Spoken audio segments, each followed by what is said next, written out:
Hello, welcome back. So in our last video for our beginner masterclass, we kind of touched over yarn labels, but we really didn't go over yarn weights. So yarn weight is regulated or, kind of standardized by the Craft Yarn Council. And here is the graphic that they use. And they suggest that all yarn manufacturers abide by or go by this yarn weight system, so that way everything's kind of standardized no matter where you're from. So let's go over the yarn weights. So yarn weights range from 0 to all the way up to 7. You probably get up a little higher, but that goes into the super duper bulky type stuff, and it doesn't go up that high. It just goes up to 7. So we're going to start with 0. So 0 is lace weight, and it is typically really super fine, thin yarn. And I only have a couple of examples here to show you. So typically you will see crochet thread number 10 in lace weight, or anything that is smaller than this is considered number 0 yarn. So this is just a different brand of crochet thread, and as you can see, if I can get up a little bit closer, it looks a little different, but it's pretty similar. So this is what you'll typically see as lace weight, and it is really thin. It's almost like thread, but not quite there. Hence the name crochet thread. So the next number that we're going to be looking at is number 1. And number 1 is sock yarn, or something that is super fine. It's not as thin as number 0, but it's verging on being as thin. As you can see, this is actually a number 1 yarn, and it is a sock yarn. And it looks kind of thick, in my opinion, to be a number 1, but it's probably verging on being number 2. And if we look at the yarn label, it says Superfine 1. Another version of that would be something like this. And you can kind of tell that they're very similar in weight if we put them next to each other. So that is a Superfine yarn. Here's another version of it. I know it's in brown. And they're all going to come in different fibers. So this is like cotton, wool, nylon blend. This is a wool nylon blend, and this is 100% acrylic.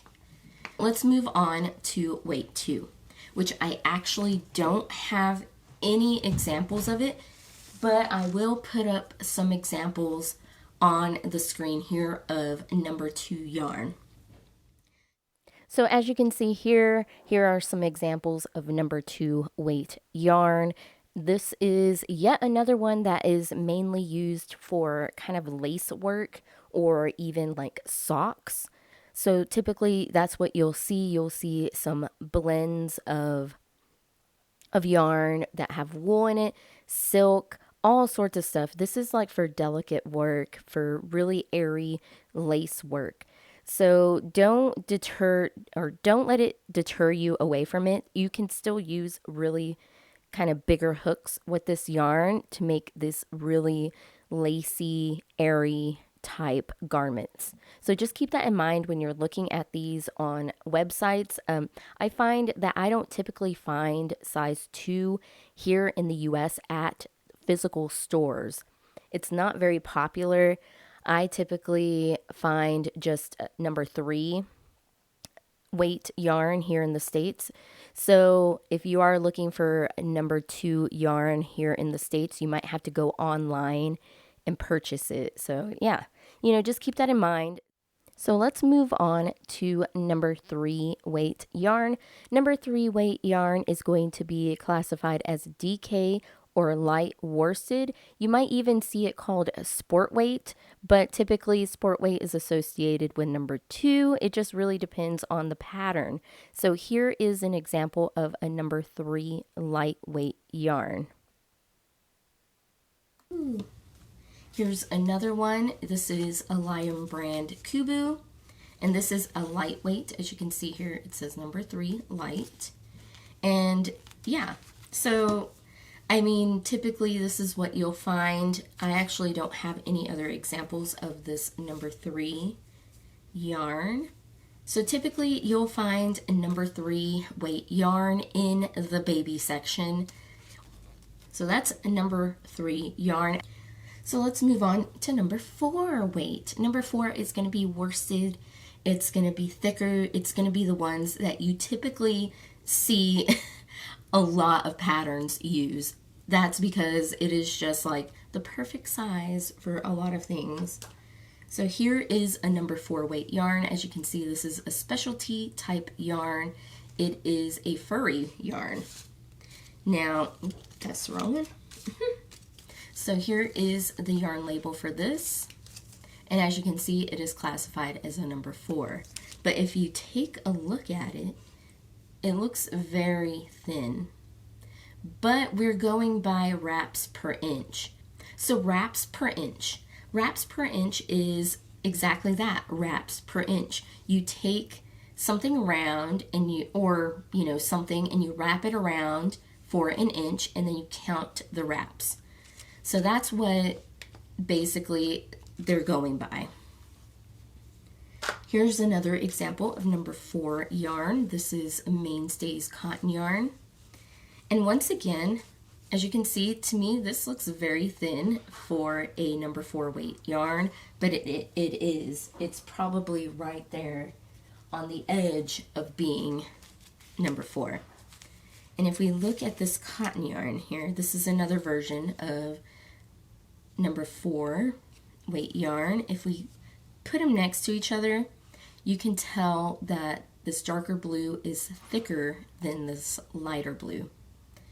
So just keep that in mind, that not all of them are equal, but there is a range where, it could be a number 4, but it's going to be on the smaller range of that. Or it could be on the larger range where it's closer to being a number 5, but not quite there. So whenever you're looking at yarn, just keep that in mind, that not all of them are going to be exactly the same.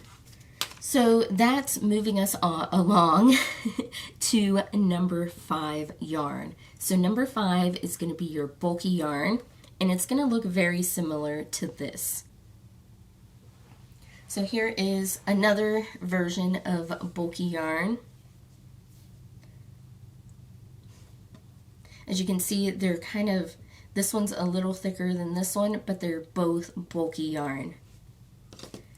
So once again, this is closer to being a number 6. This one's closer to being a number 4, but it's not, it's a number 5. So yeah, just keep that in mind, when you're looking at yarns. So now we're going into a number 6 and number 7. Number 6 is going to be super bulky yarn. It's going to be kind of like a roving yarn, that loosely spun. It's not even spun, it's just fibers that they rolled up into a ball. It's going to be Chanel type yarns. It's going to be plushy yarn and blanket yarns. And as you can see, typically in the stores, especially here in the States, most of them are going to be those blanket type yarns. So moving on to number 7, or jumbo. Jumbo yarns are going to be, again, kind of classified as those blanket, chunky, big yarns, roving. Once again, they're just going to be huge. They're kind of going to be the ones that you'll typically see people using with their fingers, finger crocheting, or arm knitting, that type of stuff. And I mean, that's basically it. The best way I could tell you to learn your yarn weights is just go to a store and look at all the different weights of yarn that they have. So here are all of our examples that I have, and I hope this was helpful, and it kind of gives you an idea of what yarn weights are. And if you see somebody's pattern that says number 0 yarn or something like that, you'll understand that that's a lace weight, most likely crochet thread or something like that. I hope it was helpful and you kind of got a little bit more familiarized with the yarn weight system. I will leave a link to the Craft Yarn Council website down below, and also links to everything that you need to begin as a beginner. So yeah, thank you so much for watching. I hope this video was informative and it inspires you to go out and look at your yarn. I'll see you next time. Bye!